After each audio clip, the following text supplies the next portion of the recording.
खुलेआम आदमी अपनी शिकायत लिखाने आया, आप उसको मार रहे हैं। मारिए मारिए, देखिए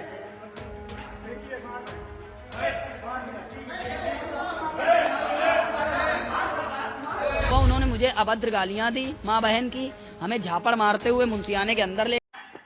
एक मानवीयता का वीडियो है जिसमें 85 वर्षीय बुजुर्ग अपने भरण पोषण हेतु चने की दुकान लगाते हैं, जिन्हें रायबरेली के पूर्व जिला अधिकारी ने जब इनकी स्थिति को देखा तो अपने आवास ले गए और बुजुर्ग को सम्मानित किया।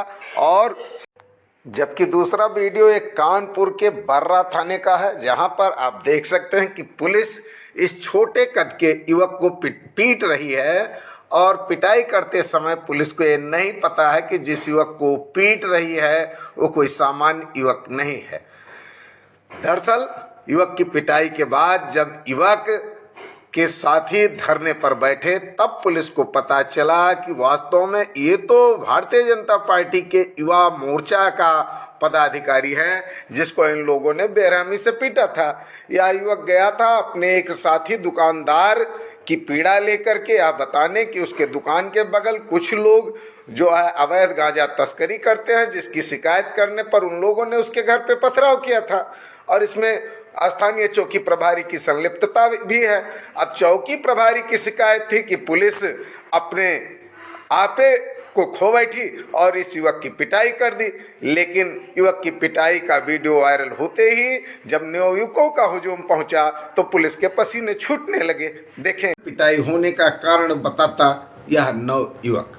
हमारा ये भारतीय युवा मोर्चा का कार्यकर्ता है, इसने यहाँ पेट्रोल लाइन पे चाय की दुकान रख रखी है, उसी से भरण पोषण कर रहा है घर का।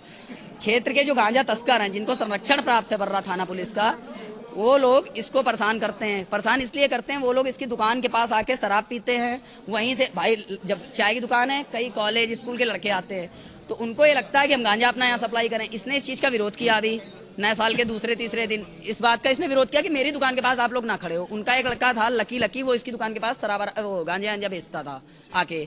इसने इस चीज का विरोध किया तो आज उसको लेके उन लोगों ने इसके घर पे दुकान पे आके पथराव वगैरह किया।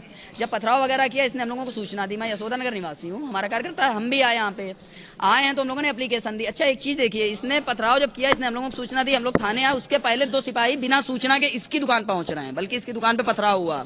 इसकी दुकान पहुंचे, तलाशी लेने लगे तो इसने कहा क्या था, बोले नहीं नीला झोला कहाँ तुम्हारे यहाँ गांजा बिकता है। तो इसने कहा अगर गांजा बिकता तो मुझे बैठा लो, ले चलो थाने। गाड़ी में बैठ गया उनके साथ बाइक में। उन्होंने आधे रास्ते में इसको उतार दिया क्योंकि ये उन गांजा तस्करों के कहने पे आए थे। तब तक हम लोग थाने आ गए। हम लोगों ने आके एप्लीकेशन दी। Second officer BK Shukla ji थे, उन्होंने हम लोगों को एप्लीकेशन दी। वो बोले चौकी इंचार्ज को हमने फॉरवर्ड कर दिए, वो आ रहे होंगे। हम लोग बाहर खड़े बात कर रहे थे आपस में। तब तक चौकी इंचार्ज साहब आए तो उन्होंने आते आते पहले बहुत गलत टोन में अनावश्यक भीड़ क्यों लगी है, तो हम लोगों ने कहा अनावश्यक भीड़ नहीं लगी, जो पथराव वाला मामला हुआ उसमें खड़े हैं।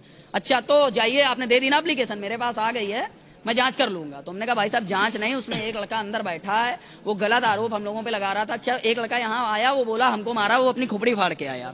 तो हम लोगों ने वीडियो पूरे उपलब्ध कराया जो पथराव वाले थे कि देखिए ये बिल्कुल सुसज्जित है, सही है। तो बीके शुक्ला जी ने मेरी बात भी सुनी। तो हम लोग वही चीज बोलना चाहते थे चौकी इंचार्ज साहब से कि आप निष्पक्ष जांच करिएगा कल को आप, क्योंकि उनका संरक्षण प्राप्त है। जो आनंद पांडे जी हैं और आशीष कुमार दरोगा हैं, उनका संरक्षण प्राप्त है गांजा विक्रेताओं को। हम लोगों ने बोला तो उसमें वो भड़क गए क्योंकि भैया चोर है, वीडियो बनाने का है, इतना बोलना हुआ। उन्होंने मुझे अभद्र गालियां दी, माँ बहन की, हमें झापड़ मारते हुए मुंशियाने के अंदर ले गए। बोले रुक अभी तुझको बताता हूँ। बल्कि मैंने ना अपना कोई परिचय उनसे कहा, ना मैंने कुछ कहा। मैं इतना कह रहा हूँ चलिए ठीक राजनीति करता हूँ, अगर आम आदमी होता, पीड़ित होता आज तो उसके साथ क्या होता। हमारी एक मांग है केवल उनको बर्खास्त किया जाए और हमें न्याय चाहिए। और चौकी इंचार्ज को की गंभीरता व सत्ता पक्ष के पदाधिकारी की पिटाई को देखते हुए उच्च अधिकारियों ने चौकी प्रभारी व एसआई को निलंबित कर दिया है। देखें क्या कहा उच्च अधिकारी ने। एक वीडियो प्रकाश में आया जिसमें एक यहाँ बर्रा थाने पे तैनात एक पुलिसकर्मी द्वारा एक व्यक्ति को मारते हुए वीडियो प्रकाश में आया। उसमें इसी बात पे भाजपा के कुछ कार्यकर्ता यहाँ अपना इस बात को लेकर आए थे, विरोध प्रदर्शित कर रहे थे। क्या कार्रवाई हुई है इसमें? जिन 2 व्यक्तियों के ऊपर इन लोगों के द्वारा आरोप लगाया जा रहा है, जिसमें एक व्यक्ति वीडियो में दिखाई भी दे रहा है, एक पुलिसकर्मी, दोनों लोगों को लाइन हाजिर कर दिया गया।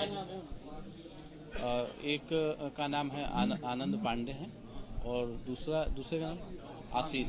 आनंद कुमार पांडे, चौकी इंचार्ज बर्रा जी। आनंद पांडे और सूबे में सभी अधिकारी एक जैसे नहीं, कुछ में मानवीयता न्यायप्रियता आज भी है। जैसा कि मैंने पूर्व में भी रायबरेली के जिला अधिकारी के कृत्यों को दिखाया था, आज भी मैंने दिखाया। और समय समय पर तमाम उच्चाधिकारियों के, अनेक जिले के उच्चाधिकारियों के, चाहे वो पुलिस प्रशासन के हों, चाहे वो शासन स्तर के हों अथवा स्वास्थ्य विभाग के हों, किसी विभाग के हों, उनकी अच्छाइयों को भी हम दिखाते रहते हैं। लेकिन वास्तविकता यह है कि योगी सरकार में निश्चित तौर पर सरकारी पदों पर आसीन लोगों की निरंकुशता बढ़ गई है। और विशेष तौर पर आज कानपुर में जो कुछ घटित हुआ, ये अपने आप में बड़ा ही निंदनीय है। चलिए, मामला सत्ता पक्ष से जुड़ा था तो पुलिस पे कार्रवाई हो गई, लेकिन कहीं अगर ये आम इंसान होता तो निश्चित तौर पर ये आज हवालात में होता और इसकी बात कोई ना सुनता। मैं आला अधिकारियों से, उच्चाधिकारियों से, कर्मचारियों से कहना चाहूंगा कि आम जनता के घर घराने से आप भी हैं, आप भी हमारे बड़े भाई हैं, आप भी हमारे मित्र हैं, आप भी हमारे परिवार के हैं। लेकिन हमें अपने कृत्यों को सुधारना होगा, हर व्यक्ति के साथ मानवीय दृष्टिकोण अपनाना होगा और न्यायपूर्ण कार्य करना होगा। हमको नौकरी मिली है, हमको वेतन मिलता है, वेतन मिलता है जनता के टैक्स के पैसे से, और हमें नौकरी मिली है जनता की सुरक्षा और जनता को न्याय देने के लिए। निश्चित तौर पर अगर जिले का आला अधिकारी, डीएम और आईएएस अगर ऐसे कृत्य करते हैं तो उनसे आपको कुछ सीखने की जरूरत है। दूसरे, यहाँ पर मैं शासन में बैठे चाहे मुख्यमंत्री हो और चाहे मंत्री हो, उनसे कहना चाहूंगा कि अधिकारियों के निरंकुशता पर थोड़ा सा लगाम लगाएं, उन्हें मानवीयता का पाठ पढ़ाने का काम करें। अन्यथा ये तो कहा ही जाएगा कि सूबे में राम राज्य कम, अधिकारियों का राज्य अधिक चल रहा, निरंकुशता अधिक चल रही है। कहीं न कहीं रावण जैसी आसुरी प्रवृत्तियां बढ़ती जा रही हैं। बहरहाल, जब थाने में हुई भाजपा पदाधिकारी की पिटाई तो निलंबित हुए चौकीदार व एसआई।